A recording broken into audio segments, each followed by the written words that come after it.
Shalom saudaraku yang dikasihi Tuhan Yesus Kristus. Selamat pagi, salam sejahtera untuk kita semuanya. Selamat datang kembali di Renungan Rohani pagi hari ini. Semoga saudara yang terkasih dalam keadaan sehat selalu. Kiranya damai dan sukacita Roh Kudus melimpah di dalam hati dan pikiran saudara saat ini. Sebelum kita mulai renungan pagi ini, marilah kita bersama-sama berdoa. Tuhan Yesus, terima kasih sudah membangunkanku pagi hari ini. Terima kasih atas penyertaan dan perlindungan Tuhan. Semua karena karunia Tuhan aku dapat bangun dengan pagi hari ini.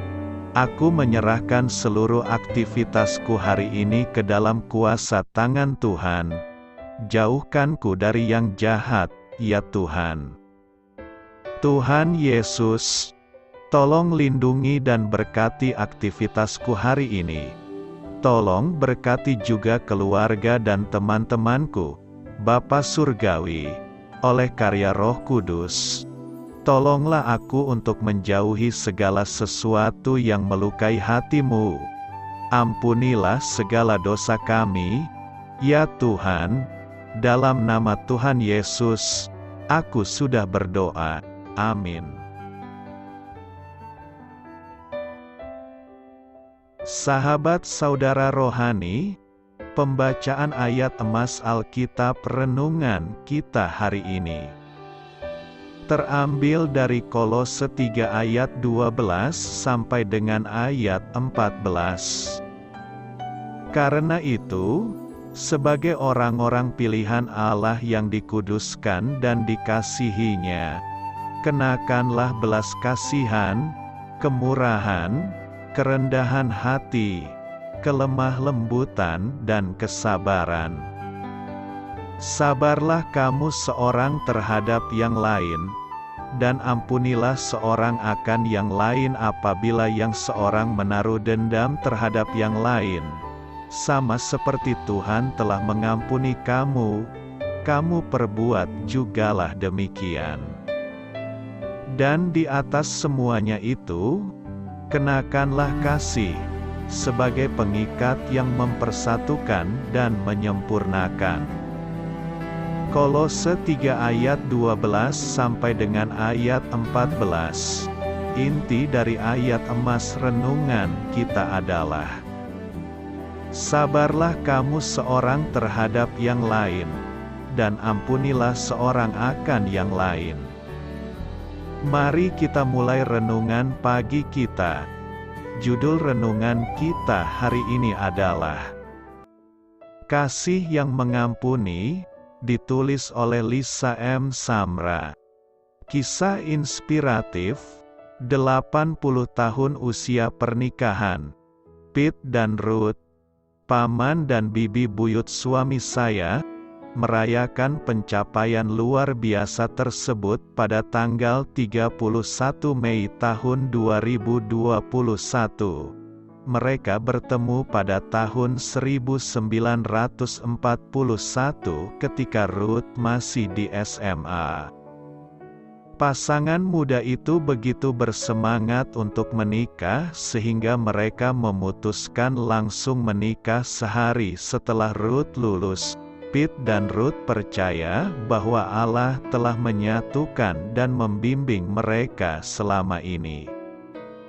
Berkaca pada 8 dekade pernikahan mereka, Pete dan Ruth sama-sama setuju bahwa salah satu kunci untuk mempertahankan hubungan mereka adalah keputusan untuk siap memaafkan. Siapapun yang menjalin hubungan yang sehat mengerti bahwa kita semua terus-menerus membutuhkan pengampunan atas tindakan kita yang menyakiti satu sama lain, baik berupa ucapan yang kasar, janji yang diingkari, atau tugas yang terlupakan.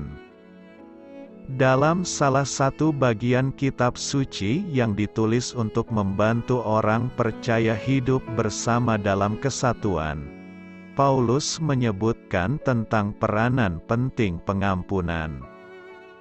Setelah mengimbau para pembacanya untuk mengenakan belas kasihan, kemurahan, kerendahan hati, kelemah lembutan dan kesabaran, Kolose 3 ayat 12, Paulus menambahkan dorongan agar kita mengampuni seorang akan yang lain apabila yang seorang menaruh dendam terhadap yang lain. Lalu, yang paling penting, semua interaksi yang terjadi antara satu sama lain perlu digerakkan oleh kasih. Hubungan yang mencerminkan ciri-ciri yang dijabarkan oleh Paulus tersebut akan sungguh menjadi berkat. Kiranya Allah menolong kita semua untuk memupuk hubungan yang sehat, yang ditandai dengan kasih dan pengampunan. Amin. Marilah kita renungkan di dalam hati kita. Bagaimana Anda pernah mengalami pemulihan dengan memberi atau menerima pengampunan? Bagaimana hubungan antar manusia dapat dikuatkan lewat pengampunan dan pertanggungjawaban? Hal ini patut kamu ketahui, belas kasihan, kebaikan, kerendah hatian, kelemah lembutan dan kesabaran bukan sekadar perasaan, bukan pula sekadar sebuah pemikiran yang agung. Ada tindakan konkret yang harus menyertainya, bersabar terhadap orang lain dan mengampuni orang itu merupakan buktinya. Di samping itu, semua itu baru teruji di dalam sebuah situasi yang tidak mengenakan, yaitu, apabila yang seorang menaruh dendam terhadap yang lain, pendeknya, apapun yang bisa memicu pertengkaran. Dalam sebuah komunitas apapun, gesekan kadangkala tidak terelakkan. Berharap agar orang lain tidak melakukan kesalahan kepada kita bukanlah keinginan yang bijaksana. Yang penting bukan apa yang terjadi, melainkan bagaimana merespons apa yang terjadi. Kesalahan memang tak terelakkan, tetapi pertikaian bisa dihindarkan. Kuncinya terletak pada kemauan kita untuk bersabar dan mengampuni orang lain. Bersabar berarti siap menerima perbedaan dan tidak meributkan hal-hal yang kurang esensial. Belajar lebih toleran terhadap hal-hal yang superficial. Belajar untuk merengkuh perbedaan. Belajar merayakan ketidaksetujuan. Mengampuni berarti siap menerima kesalahan orang lain. Pengampunan diberikan pada saat orang lain melakukan kesalahan. Tidak menunggu sampai orang itu meminta maaf. Mengampuni ditentukan oleh kualitas diri sendiri, bukan tindakan orang lain. Dua hal ini, bersabar dan mengampuni, sebenarnya bukan hal yang mustahil untuk dilakukan. Bukan juga sebuah teori yang rumit. Ini adalah sebuah pengalaman. Sebagaimana yang dikatakan oleh Paulus, sama seperti Tuhan telah mengampuni kamu. Kolose 3 ayat 13b. Semakin besar kesadaran kita tentang dosa-dosa kita, semakin besar kesadaran kita tentang anugerah Allah yang menutupi dosa-dosa itu. Semakin besar kesadaran kita tentang anugerah Allah, semakin mudah bagi kita untuk menunjukkan kesabaran dan pengampunan kepada orang lain yang melakukan kesalahan terhadap kita. Sekali lagi, penentunya terletak pada diri kita. Sudahkah kita mengalami dan menyadari betapa besar anugerahnya bagi kita? Belas kasihan adalah perbuatan baik bagi mereka yang membutuhkan, lebih dari sekadar mengasihani. Belas kasihan mendorong kita untuk rela meringankan penderitaan seseorang. Dalam perumpamaan orang Samaria yang murah hati, tergeraklah hati seorang Samaria oleh belas kasihan kepada orang yang dirampok. Lukas 10 ayat 33. Dan itu mendorongnya untuk menolong si korban. Orang Yunani dan Romawi menghargai keberanian, kekuatan, kebijaksanaan, kekuasaan, dan balas dendam. Bagi mereka, belas kasihan adalah kelemahan, bukan kebajikan. Namun, bagi orang percaya, justru belas kasihan menjadi ciri kita sebagai anak-anak Allah. Yesus memerintahkan kita untuk mengikut teladan Bapa kita di surga. Hendaklah kalian berbelas kasihan seperti Bapamu juga berbelas kasihan. Lukas 6 ayat 36. Belas kasihan adalah kepribadian Allah sendiri. Dalam salah satu pengungkapan diri teragung dalam Alkitab, Allah menggambarkan dirinya sebagai Allah yang penuh kemurahan hati dan belas kasihan. Keluaran 34 ayat 6. Kita paling menyerupai Bapa kita saat kita berbelas kasihan, berbuat baik, dan murah hati kepada sesama. Kolose 3 ayat 12 sampai dengan ayat 17 merupakan bagian dari perikop manusia baru. Rasul Paulus mengajak umat untuk mematikan segala sesuatu yang duniawi, menanggalkan manusia lama dengan perbuatan-perbuatan yang dilahirkannya. Sebagai manusia baru umat, yang telah dikasihi dan diampuni, harus mempunyai belas kasihan, kemurahan, kerendahan hati, kelemah lembutan, kesabaran, dan pengampunan. Dalam kehidupan persekutuan, umat Allah diajak untuk saling mengasihi, karena kasih adalah pengikat yang mempersatukan dan yang menyempurnakan. Dengan kedamaian dari Yesus, umat diajak untuk bersyukur, saling mengajar dan menegur.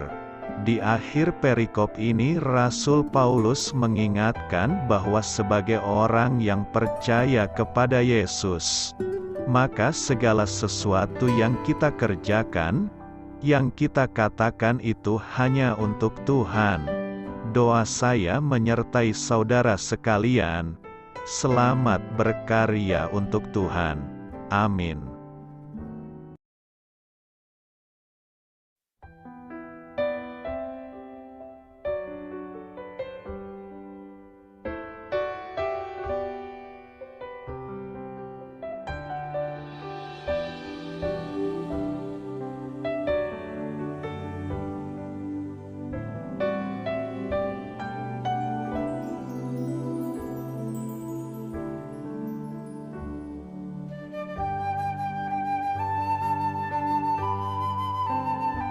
Marilah kita renungkan sahabat saudara rohani. Demikianlah renungan firman Tuhan pagi hari ini. Semoga menjadi berkat dalam hidup kita. Dan sebelum kita memulai segala aktivitas kita pagi hari ini, marilah kita berdoa. Selamat pagi Bapa, malam hari telah berganti pagi. Kehidupan baru telah Engkau berikan kembali bagi kami.